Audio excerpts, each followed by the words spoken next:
미국 뉴욕의 북쪽의 한 뉴저지 한 도시에 필그림 선교교회라는 교회가 있습니다.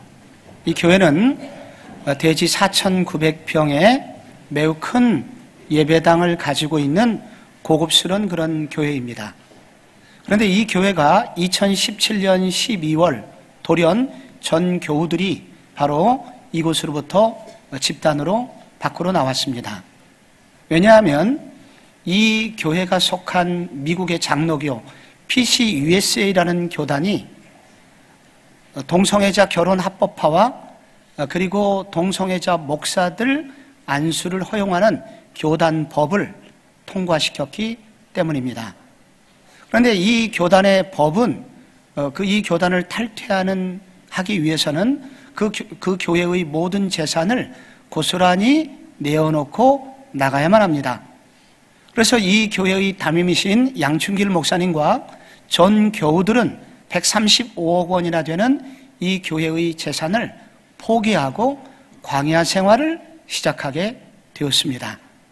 주일마다 그들은 거기로부터 약 10km 정도 더 떨어진 한 고등학교를 빌려서 예배를 드리고, 그리고 주일학교 학생들은 각각의 교실들을 빌려서 주일학교 교육을 시키고 있습니다. 또한 주중에는 구역 예배를 위해서 카페와 빵집을 전전하면서 소그룹 모임을 하고 있다고 합니다. 요즘 이 시대 우리나라 이 대한민국에서 우리 한국의 많은 교회들이 이 차별금지법 속에 있는 딱 하나 있는 나쁜 조항, 이 독소 조항, 성적 지향이란 부분이 법제화되지 않도록 전국교회가 이 문제를 놓고 기도를 해왔었습니다. 그러나 세상은 인권이라는 이름으로 그들의 권리를 보장하기 위해서 법을 제정해야 된다고 목소리를 계속 높이고 있습니다. 그러나 성경은 동성애의 문제를 이와 같이 법을 제정하는 것은 동성애의 문제를 더욱 악화시키는 것이라고 합니다. 진정한 사랑, 진정으로 그 문제를 해결하는 것은 합법화시키는 것이 아니라 그들이 치료될 수 있다고 가르치는 일이다 라고 성경은 말하고 있습니다. 이렇게 가르치는 교회를 향하여 언론은 자꾸만 시대에 뒤떨어진 곳으로 몰아가고 있습니다. 또 이 시대의 많은 법조인들이, 특히 헌법재판관들이 동성애 정책을 옹호하는 분들로 다수를 차지함으로써 교회는 지금 막다른 골목, 매우 불리한 위치에 서 있게 되었습니다. 과연 우리의 기도가 무슨 소용이 있을까? 이렇게 낙심이 되는 계절입니다. 그런데 이 필그림 교회와 같은 교회가 있다는 것은 우리에게 큰 힘과 용기를 주고 있습니다. 바울은 이스라엘 백성들로 인하여 그들의 구원의 문제로 인하여 심각한 좌절을 겪고 있습니다. 하나님께서는 구약 시대에 이스라엘 백성을 선택하셨죠. 그리고 그 이스라엘 백성들은 메시아를, 구원자를 그토록 기다려왔는데 정작 구원자인 예수 그리스도께서 이 땅에 오셨을 때는 그들은 예수님을 거절하고 있습니다. 과연 구약에서 이스라엘을 선택하신 하나님의 구원 계획은 실패로 끝난 것인가? 하나님에 대한 의구심이 바울에게 생겼던 것입니다. 그리고 아무리 기도하고 노력하고 전도해도 돌아오지 않는 이 이스라엘 백성들의 모습을 보면서 바울은 지치고 힘들었던 모양입니다. 그런데 그렇게 힘들고 지치고 낙심하는 중에 그래도 기도하던 바울 속에 성령님께서 임하셔서 그의 영혼을 각성케 하심으로 한 줄기 빛이 들어오게 됩니다. 하나님은 답변하십니다. 구약부터 지금까지 하나님은 일관되게 구원받는 사람들을 남겨두셨다라고 말씀하셨습니다. 그런 사람들을 일컬어 남은 자라고 부릅니다. 남은 자라는 이 단어 헬라어로는 이렇게 씁니다. 레임마, 그리고 영어로 렘넌트라고 그렇게 부릅니다. 이 남은 자는 하나님이 구원하신 사람들, 하나님께 구원받은 사람들을 말합니다. 그래서 하나님께 쓰시는 사람들을 또한 말하고, 그리고 그 결과로 그들 스스로 하나님께 쓰임받기를 즐겨하는 사람들이라는 용어, 뜻을 가지고 있습니다. 이 남은 자와 동일한 단어가 오늘 본문 4절에 나옵니다. 바알에게 무릎 꿇지 않는 사람들입니다. 하나님은 이러한 이스라엘의 패역 속에서도 반드시 남은 자를 남겨두실 거라고 말씀하십니다. 그 대표적인 예로 엘리야 시대의 7,000명이 있었다라고 말합니다. 이런 사람을 남은 자라고 한다는 거예요. 전반적으로는 패역한 상태이지만 그 중에서도 믿음의 사람들, 하나님의 은혜를 사모하는 자들이 있다는 것입니다. 그리고 하나님은 그 남은 자들을 통하여 새로운 미래를 열어가실 것이라고 약속하고 있습니다. 바울은 바로 여기서 소망을 보고 있습니다. 울던 바울이 갑자기 힘을 얻습니다. 그리고 계속해서 복음을 전할 용기도 얻게 됩니다. 우리도 신앙생활을 하는 와중에 바울처럼 절망할 때가 자주 있습니다. 개인적으로 아무리 기도해도 상황이 정반대로 가는 모습을 볼 때 우리는 절망합니다. 교회적으로도 선한 일을 행하고 애를 쓰지만 세상은 변화되지 않고 오히려 교회를 향한 비난의 수위가 높아질 때 우리 교인들은 낙심합니다. 그리고 심지어 믿음의 사람들마저 교회에 등을 돌리는 것을 볼 때 심한 자괴감을 느끼기도 합니다. 이러한 절망 속에서 우리는 어떻게 계속해서 달려갈 수 있는 힘을 얻을 수 있을까요? 오늘 바울이 힘을 얻었던 것처럼 우리도 결국은 이 말씀을 통해서 용기를 얻어야 합니다. 오늘 하나님은 우리에게 이렇게 선언하십니다. 하나님은 지금도 남은 자를 준비하셨다는 것입니다. 오늘 성경 1절에 이렇게 시작합니다. 그러므로 내가 말하노니 하나님이 자기 백성을 버리셨느냐? 그럴 수 없느니라. 나도 이스라엘인이요 아브라함의 씨에서 난 자요 베냐민의 지파다. 모두 다 패역한 상태이지만은 하나님은 다 버리시지는 않을 거다. 가장 큰 증거가 있다면 바로 나 사도 바울 자신을 가르칩니다. 그럼 바울은 누구입니까? 살인자입니다. 스데반을 돌로 쳐 죽이는 일에 앞장섰습니다. 그리고 예수를 따르는 사람들을 죽이려고 그리고 앞장섰던 사람입니다. 그런 그에게 부활하신 예수님이 나타났고 그리고 부활하신 예수님이 그에게 믿음을 주셨습니다. 나 같은 사람, 나같이 살인자 같은 사람도 구원받는 것을 보면 하나님은 이스라엘 백성들을 다 버리신 것이 아니다. 모두 다 패역하고 모두 다 멸망받은 것 같아도 하나님은 여전히 남은 자를 두신다라고 바울은 생각하게 됩니다. 바울과 비슷한 고민을 했던 사람이 구약시대의 엘리야라는 사람이죠. 구약시대를 통틀어서 가장 악한 시대가 있었다면 북이스라엘의 아합 때입니다. 이 아합 왕은 돈에 특별히 욕심이 있는 남자입니다. 그는 무역업을 해서 큰 돈을 번 나라 시돈의 바알 제사장의 딸 이세벨이라는 여자와 결혼을 하게 됩니다. 그 결과 많은 그러한 돈을 가지고 이 여자가 이스라엘로 시집을 오게 되지요. 그래서 그 대가로 선지자들을 죽이거나 선지자들을 감옥에 가두는 일에 앞장서게 됩니다. 그리고 전 이스라엘을 국교로 바알 종교로 만들어 버립니다. 가장 음란하고 가장 어두웠던 시대가 바로 그 시대였던 것입니다. 그런데 그 시대에 엘리야라고 하는 선지자는 아합 일가와 평생을 맞서 싸우게 됩니다. 그 결과 그는 지치고 힘들었습니다. 어느 날 바알 선지자 그리고 아세라 선지자 850명과 그 갈멜산 전투를 벌이게 됩니다. 850대 1로 싸운 것입니다. 힘겨웠지만 그날 그는 하나님의 특별한 도우심으로 하늘의 불이 엘리야가 기도할 때 떨어짐으로 850대 1에서 대승을 거두게 됩니다. 그것을 우리는 갈멜 대첩이라고 부를 수가 있습니다. 이 갈멜 대첩에서 승리한 이후에 갑자기 이 엘리야는 탈진의 증세를 보이게 됩니다. 그리고 그가 하나님께 이렇게 한탄합니다. 하나님, 온 이스라엘에서 모두 다 하나님을 버리고 오직 나만 하나님을 따르고 있습니다. 나는 너무 지치고 힘들어요. 그때 하나님이 뭐라고 답변하셨습니까? 아니다, 너 혼자 남은 게 아니라 바알에게 무릎 꿇지 않은 7,000명이 있다고 하나님이 알려주셨습니다. 그게 오늘 본문 2절에서 4절까지의 내용입니다. 하나님이 그 미리 아신 자기 백성을 버리지 아니하셨나니 너희가 성경이 엘리야를 가리켜 말한 것을 알지 못하느냐? 그가 이스라엘을 하나님께 고발하되 주여 그들이 주의 선지자들을 죽였으며 주의 제단들을 헐어버렸고 나만 남았는데 내 목숨도 찾고 있습니다 하니 그에게 하신 대답이 무엇이냐? 내가 나를 위하여 바알에게 무릎을 꿇지 아니한 사람 7,000명을 남겨두었다 하셨으니, 여기 7,000명의 7은 바로 완전수를 말하지 않습니까? 그리고 1000이라는 숫자는 많다는 그 의미를 가지고 있습니다.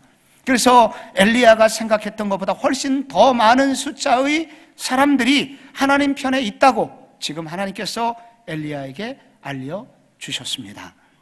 하나님께서는 특히 내가 나를 위하여 7,000명을 남겨두었다고 말씀하셨습니다. 하나님께서는 창세로부터 엘리야 시대까지, 그리고 바울이 섬기던 1세기에도 계속해서 남은 자를 허락해 두셨다는 것입니다. 노아 시대에는 모두 다 패역하여 하나님을 거절하였지만 노아와 8 식구를 하나님은 남겨두셨습니다. 아브라함 시대에는 아브라함과 그의 가족들을 남겨두셨습니다. 엘리야 시대에는 바알에게 무릎 꿇지 않은 7,000명을 남겨두셨습니다. 이사야 시대에는 히스기야와 같은 사람을 남겨두셨습니다. 포로기와 포로 후기에는 에스라와 느헤미야와 에스더와 같은 인물을 남겨두셨습니다. 바울은 바로 이것을 묵상하다가 오늘 최종적인 이런 결론 5절처럼 고백을 하게 됩니다. 그런즉 이와 같이 지금도 은혜로 택하심을 따라 남은 자가 있느니라. 과거 어두운 시대에 7,000명 남겨두신 하나님이시라면 이 시대에도 하나님이 여전히 남은 자를 남겨두셨을 것이다. 바로 이 지점에서 바울은 다시 소망의 불을 지피게 됩니다. 바울이 마치 엘리야처럼 기진맥진해 있다가 이와 같은 깨달음을 허락해 주시자 그는 영적으로 벌떡 일어나서 다시 전진하게 됩니다. 이 시대를 생각할 때 우리를 낙심시키는 일들이 많이 있습니다. 뉴스만 키면 우리를 낙심케 하는 일들이 정말로 쏟아지는 것 같습니다. 특히 최근에 이 아이돌 가수 출신 이 몇 명의 가수들이 성매매를 알선하여 돈을 벌었다는 것과, 그리고 자기 여친과 성행위를 하는 일부를 그 사진을 찍어가지고 자기들 채팅방에 서로 나누는 것들이 법에 저촉이 되었고 결국은 지금 검찰 조사를 받고 있지요. 그런데 그 과정 가운데 언론에 노출된 사건을 보면서 마치 이런 생각이 들어요. 누가 죄를 더 많이 짓나? 게임을 하는 것 같아요. 누가 더 악랄하게 나쁜 짓을 했는가? 경연대회를 하는 것처럼 그 친구들이 서로 자신의 죄의식이나 죄는 조금도 생각하지 않고 그들이 그렇게 죄를 짓기를 마치 자랑을 하는 모습을 보게 됩니다. 아직도 20대밖에 안 되는 그 젊은이들이 수단과 방법을 가리지 않고 돈을 벌고 있고, 누가 무너지든지 상관하지 않고, 누가 이 세대의 청소년들이 타락할 것에 대해서는 조금도 염려하지 않고 그들은 막무가내로 죄를 짓고 있었던 것입니다. 이것을 바라보는 우리들, 그리고 많은 젊은이들이 이 세상은 다 그런 거야, 그리고 다음 세대 우리 청소년들에게 우리는 그렇게 살아서는 안 된다고 가르칠 용기조차 낼 수 없는 그런 고민의 시대가 바로 지금인 것처럼 느껴집니다. 그런데 제가 최근에 어느 집사님으로부터 가수 심수봉 씨 얘기를 들었습니다. 이분 여러분 오래전에 대통령 관저로 억지로 아마도 노래하러 불려 들어가서 그렇게 노래를 하던 그날 대통령 시해 사건이 일어났고, 그 사건 이후로 이분이 이제 조용히 잠적을 하셨죠. 그 이후로 그분이 어떻게 살았는지 잘 알려지지는 않고 있습니다. 그러나 지금 그녀는 교회의 권사님이 되셨다는 것과 그리고 그분이 요즘 주로 하는 일은 성경을 읽고 그 성경 가사를 노래로 만드는 일과 또 그것에 안무를 입혀서 복음을 전하려고 애쓰고 있다는 것입니다. 이런 얘기를 들을 때 위안이 됩니다. 이 사람은 지금 인기를 위해서 이렇게 하는 것도 아니고 조용히 복음을 위하여 향기를 내뿜고 있다는 것입니다. 그래도 연예계가 그렇게 타락하고 연예계에 소망이 없는 것 같아도 여전히 하나님이 남겨두신 분들이 있으며 여전히 그곳에서도 하나님의 복음을 위하여 애쓰는 사람이 있구나 하는 얘기만 들어도 소망이 생깁니다. 차별금지법이나 국가인권정책 기본계획에 대하여 반대하는 제가 설교를 하거나 또 집회를 할 때마다 제 주변에서 목사님 제발 나가지 마시라고, 공격받는다고, 요즘 이제 또 교회가 세금까지 내고 목회자 세금까지 내는데 이제 탈탈 털어서 목사님 감옥 갈지도 모른다고, 그러지 마시라고. 그런데 지난 8월 6일 날 이 국무회의에서 국가인권정책 기본계획을 많은 교회가 반대하는데도 불구하고 이 정부가 무서워하지 않고 다 통과시켰습니다. 그 결과 지금 학생들의 교과서들이 다 바뀌었죠. 전반적으로 성에 대한 개념이 다 무너져서 하나님이 남자와 여자만 창조하신 것이 아니라 우리 모든 인간들은 자유롭게 성을 내 마음대로 선택할 수 있고, 남성이나 여성이나 트랜스젠더나, 그리고 내가 남성이지만 여성이라고 생각하거나 여성이지만 남성이라고 생각하는 성 등등 포함하여 많은 성을 선택하는 교육을 시키고 있습니다.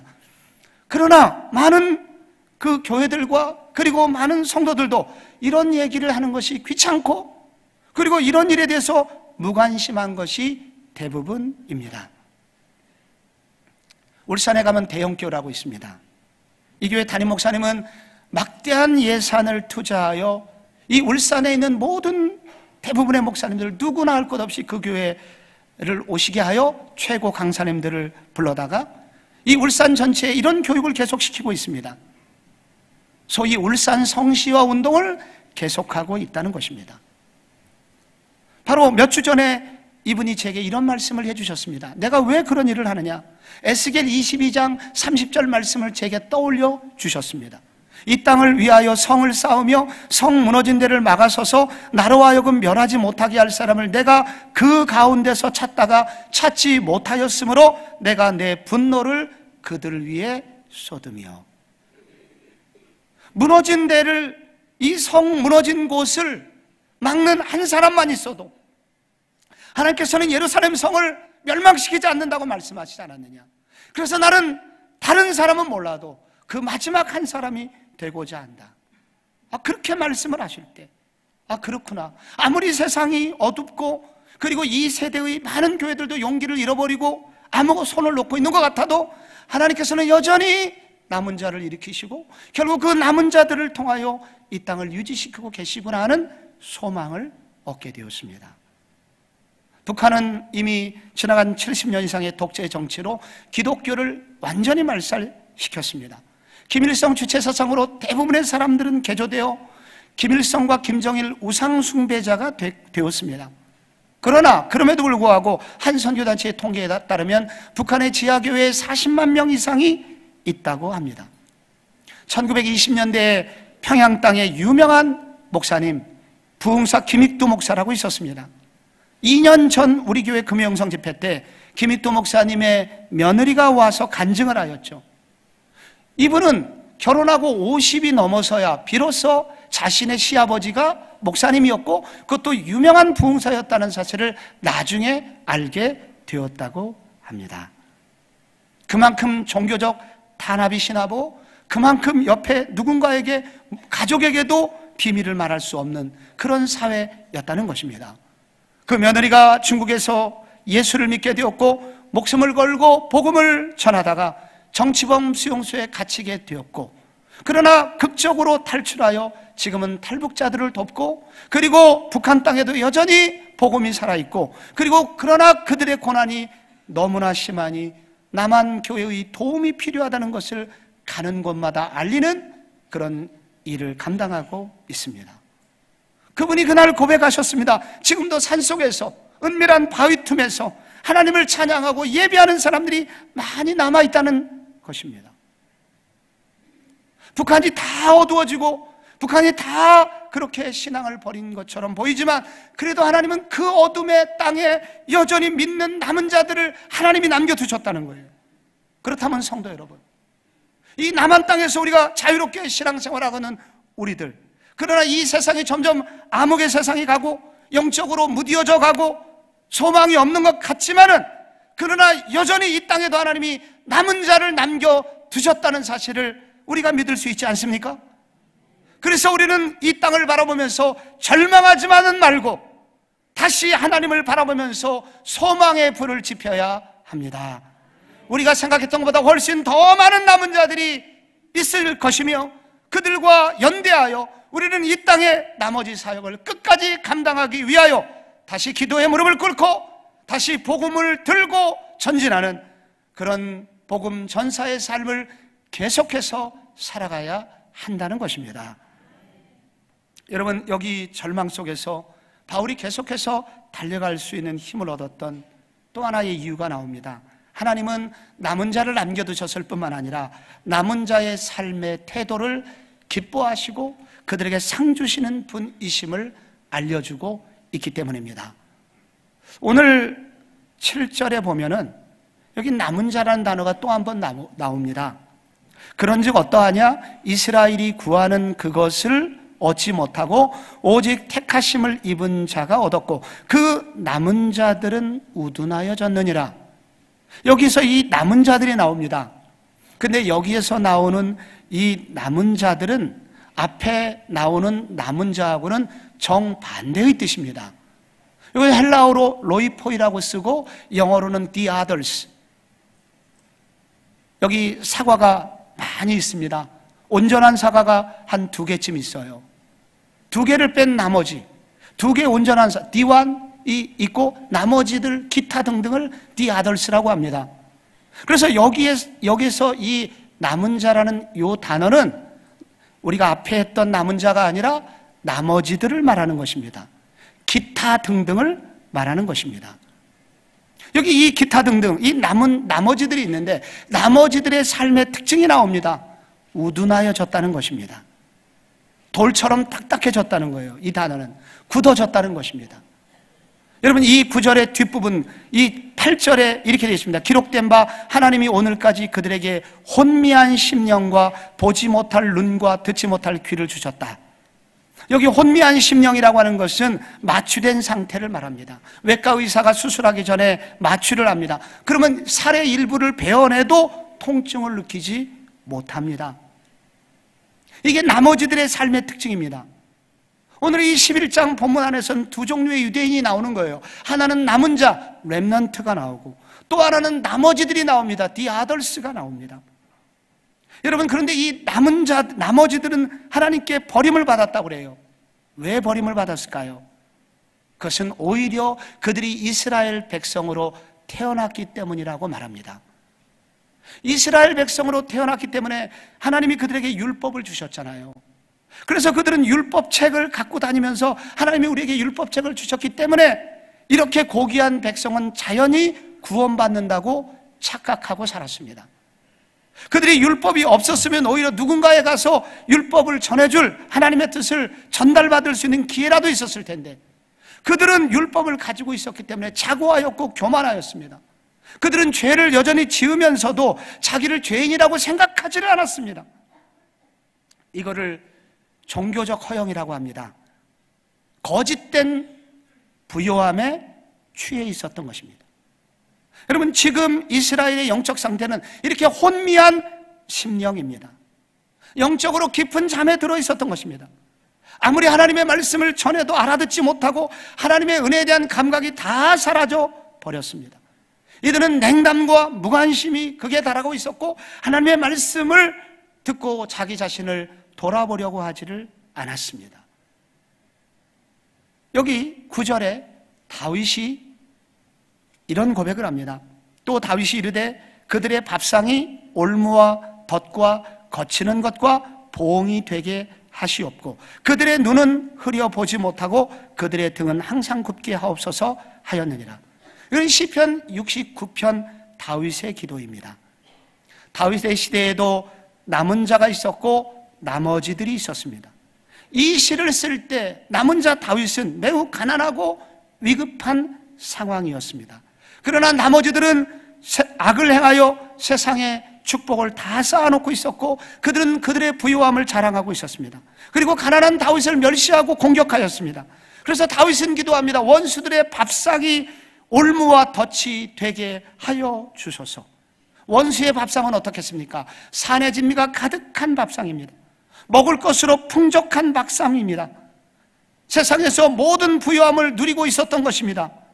그런데 다윗은 그런 상황 가운데 있는 그들의 부유함이 오히려 올무가 되게 하시고 덫이 되게 해달라고 기도를 하고 있습니다. 이 기도는 어떻게 됐을까요? 시편 69편 그 뒷부분에 보면은 여호와는 궁핍한 자의 소리를 들으시고 자기로 말미암아 갇힌 자를 멸시하지 아니하신다고 말씀하시므로 다윗의 기도를 들어주십니다. 여기 두 종류의 거짓된 풍요가 나온다는 것입니다. 하나는 세상적인 부유함 때문에 하나님의 사랑을 받고 있다고 착각하는 거짓된 풍요입니다. 내가 이렇게 부유한 것을 보면 하나님이 나를 사랑하시나 봐. 그 부유함에 붙들려서 그들이 그렇게 부유함 때문에 자만하고 자고하고 하나님과 교제하기를 게을리하는 거짓된 세상의 부유함 하나 나옵니다. 또 하나의 부유함은 종교적인 거짓입니다. 종교적 열심을 내기 때문에 하나님이 내 편이라고 착각하는 것입니다. 하나님은 이와 같은 거짓된 풍요로움을 심판하시겠다고 말씀하십니다. 하나님 없이 외적으로 부유하기 때문에 아무런 문제가 없고 하나님은 나를 축복하신다고 착각하고 사는 사람들에게 마지막에는 심판을 행하실 것입니다. 그러나 다윗 같은 남은 자는 인정하시겠다고 말씀하시는 것입니다. 시편 1편의 요약대로 시편 1편 6절이 이렇게 요약합니다. 무릇 의인들의 길은 여호와께서 인정하시나 악인들의 길은 망하리로다. 여러분, 제가 이번 검찰 조사를 받는 연예인들의 기사를 자세히 읽어봤습니다. 그러면서 내 마음에 안타까움이 하나 생겼어요. 차라리 그들이 유명한 아이돌 가수가 되지 않았더라면, 차라리 그들에게 그 젊은 나이에 돈이 벌리지 않았더라면 이들은 이렇게 수치스러운 상과 멸망길로 가지 않았을 것을. 그들은 너무 이른 나이에 유명해졌습니다. 그 유명세를 타고 그들은 돈을 벌었습니다. 그들에게 돈을 버는 일은 너무 쉬웠습니다. 탈법을 하고 걸려도 그 유명세를 타고 경찰관을 매수할 수 있었습니다. 그래서 그들은 더욱 부자가 되었습니다. 음주운전을 하다가 걸렸습니다. 또한 누군가 막강한 백을 써갖고 언론에 나가지 못하게 만들었습니다. 그때부터 정신이 더욱 몽롱해졌습니다. 내가 죄를 지어도 이렇게 하면 되는구나. 그리고 더 큰 죄를 지었고 간이 점점 부어가고 있었습니다. 그리고 결국 이와 같이 대형 사고에 이르게 된 것입니다. 그들에게 돈은 덫이 되었습니다. 유명세는 올무가 되었습니다. 그들은 결국 거짓된 풍요에 속아서 마지막 순간에 이렇게 멸망의 초일기 앞에 놓이게 된 것입니다. 사랑하는 성도 여러분, 내가 지금 먹고 사는 일에 문제가 없다고 느끼시는 분 계십니까? 우리 가정은 이제는 더 이상 걱정이 없어, 아무런 문제가 없다고 여러분 느끼고 계십니까? 만약에 여러분께서 하나님의 은혜는 잊어버리고 내가 세상적인 여유가 있음을 자랑하고 있다면 여러분, 그것은 결국 하나님의 심판의 항목이 됨을 기억해야 됩니다. 하나님의 은혜를 늘 망각하지 않을 정도의 부자여야 합니다. 그리고 부자라면 이 하나님의 은혜를 망각하지 않는 더 큰 은혜를 구해야 합니다. 이것이 오늘 성경의 도전입니다. 교회를 다니면 모두 다 구원을 받을까요? 안타깝게 그렇지 않습니다. 교회를 다니면 모두 다 남은 자일까요? 아닙니다. 안타깝게도, 가슴 아프게도. 여러분, 교회를 다니는 사람이 모두 다 남은 자가 아닙니다. 모두 다 구원받은 자가 아닙니다. 그런데 무서운 것은 교회를 다니기 때문에 착각에 빠질 수 있습니다. 이것이 종교적인 덫입니다. 교회를 안 다니면 누군가 와서 복음이라도 전해줄 텐데, 오랫동안 교회를 다니면서도 예수를 모르는 사람에게는 그게 올무가 되고 덫이 됩니다. 종교적 허영에 빠져서 자신이 하나님의 생명이 있는지 없는지도 모른 채 죽어가고 살아가고 있다는 것입니다. 성도 여러분, 세례를 받으면 구원을 받는 것일까요? 세례를 받을 때 진심으로 회개하고 예수 그리스도를 생명으로 모시는 사람은 물론 이 남은 자에 들어가겠지만, 개념 없이 세례를 받고 의식을 치렀다면 그 사람에게는 하나님의 생명이 있을 수가 없습니다. 주일 예배를 드린다고 해서 우리 모두 다 남은 자일까요? 구원받은 사람일까요? 아닙니다. 예수를 믿음으로 하나님의 생명이 그 사람에게 들어가고 영적으로 그분과 교제하는 사람만이 여러분 구원받은 사람이라는 것입니다. 그러나 문제는 이 종교적 형식들이 우리에게 헛된 안심을 주고, 그리고 진정으로 예수님의 생명의 복음이 마음속으로 들어오는 일을 방해할 수 있음을 성경은 도전하고 있는 것입니다. 큰 교회를 다니게 되면 오히려 이런 착각이 더 심해지게 됩니다. 근사한 예배당이나 그리고 근사한 찬양대, 그런 찬양을 드리고 기도하면 무엇인가 내가 거룩해진 것 같습니다. 무엇인가 내가 하나님께 조금 있어 보이는 사람처럼 여겨집니다. 그러나 여러분, 여기에 예수의 생명이 없다면, 진정한 회개와 통곡이 없다면 이 모든 것은 다 덫이 될 것이다. 다윗은 우리에게 도전하고 있습니다. 필그림 선교교회는 안락하고 화려한 예배당에서 쫓겨났습니다. 그들은 매주일 전쟁을 치르듯이 예배를 드리고 있다고 합니다. 그런데 이상한 일이 일어났습니다. 이 교회 성재용 장로님의 말에 따르면 그들이 첫 번째 광야의 첫 번째 예배를 드릴 때 등록 교인보다도 훨씬 더 많은 교인들이 출석을 했다고 합니다. 그리고 이 사건을 계기로 하여 머리나 가슴으로 알던 신앙이 피부로 느껴지기 시작했다고 고백을 했습니다. 이 교회 이승란 권사님이라는 분이 계십니다. 광야에서 구역 예배를 시작하는데 이전에 느끼지 못했던 진정한 제자가 무엇이며 예수를 따르는 길이 무엇인지 그들은 비로소 알게 되었고, 이제 신앙생활을 치열하게 하기로 결심했다고 고백하였습니다. 1세대의 신앙, 우리 어른 세대 초대교회에 그와 같이 소나무 뿌리를 붙들고 기도하던 그 신앙을 여러분 그 권사님 세대가 회복하게 되었다는 것입니다. 이 교회에 윤규환이라는 고등학교 학생이 있습니다. 이 고등학교 학생밖에 안 된 학생이 이렇게 아름다운 고백을 했습니다. 교회는 건물이 아니라 사람이라는 것을 우리 교회가 증명해냈습니다. 불편함 혹은 편안함, 이것은 차이에 불과하고 이 모든 것을 능가하는 것은 교인들의 연합, 하나됨입니다. 나는 우리 교회가 자랑스럽습니다. 이 교회는 예배당은 잃어버렸지만 진정한 예배를 알게 되었습니다. 안락한 의자는 잃어버렸지만 주님이 주시는 영적인 푸른 초장을 그들은 누리고 있었고, 교육 공간은 사라졌지만 자녀들에게 신앙의 알맹이 예수 그리스도, 그분을 만나게 하는 교회가 되었습니다. 성도 여러분, 이것이 진짜 교회가 아닐까요? 이런 모습이 진짜 남은 자이며 이것이 성도의 모습이 아닐까요? 겉으로 화려하면 다 잃어버렸어도 그들은 가장 중요한 것을 얻지 않았습니까? 모든 시대의 소망은 남은 자에게 있습니다.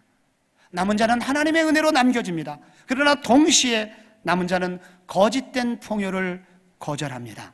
그리고 신앙의 내용인 예수 그리스도, 그분을 추구하며 그분이 걸어갔던 길을 걷고자 하는 사람들입니다.